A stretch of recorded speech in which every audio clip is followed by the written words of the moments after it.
সুন্দর একটা দৃশ্যের মধ্যে কথা বলছি সাকিব খানের মুভি 'রাজকুমার' নিয়ে। 'রাজকুমার' আজকে রিলিজ করেছে এমন অনেকগুলা সিনেমা হলের মধ্যে। সেম অফ দ্য টাইম কথা বলছি এই মুভিটার রিভিউ নিয়ে। আমি আজকে আনফরচুনেটলি রিভিউ করতে পারিনি কারণ সিনেমা হলে যেতে পারিনি। ঈদের দিন অনেকগুলা রিলেটিভসদের বাসায় যেতে হয়েছে এবং সবার সাথে মিট করতে হয়েছে। কালকে সকালবেলা 5 ডে 5 শো দেখব। বাট 'রাজকুমার' মুভির হিউজ একটা রেসপন্স আসছে। এই বছরের সবচেয়ে বড় ব্লকবাস্টার লোডিং নাকি, যেটা আমরা রিভিউদের কাছ থেকে বা ক্রিটিকসদের কাছ থেকে জানতে পারছি। এই মুভিটা সাকিব খানের বিপরীতে রয়েছে 'কুট থেকে', যে এই মুভিটি হিমেল আশরাফ ডিরেক্ট করেছে, আপনার প্রিয়তমার পরে 'রাজকুমার' মুভিটি। অ্যান্ড কথা বলছি এই মুভিটার গান সমালোচিত হয়েছিল।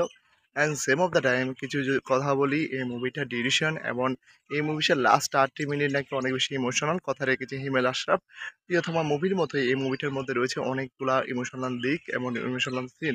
আপনারা যারা 'রাজকুমার' মুভিটি ইতিমধ্যে দেখে নিয়েছেন আপনাদের ওপিনিয়ন শেয়ার করতে পারেন আমাদের কমেন্ট সেকশনে। আমরা যদি দেখি এবং আপনাদের ওপিনিয়ন জানাতে পারি পাবলিক রিঅ্যাকশন অবশ্যই কমেন্টে জানান। Good bye.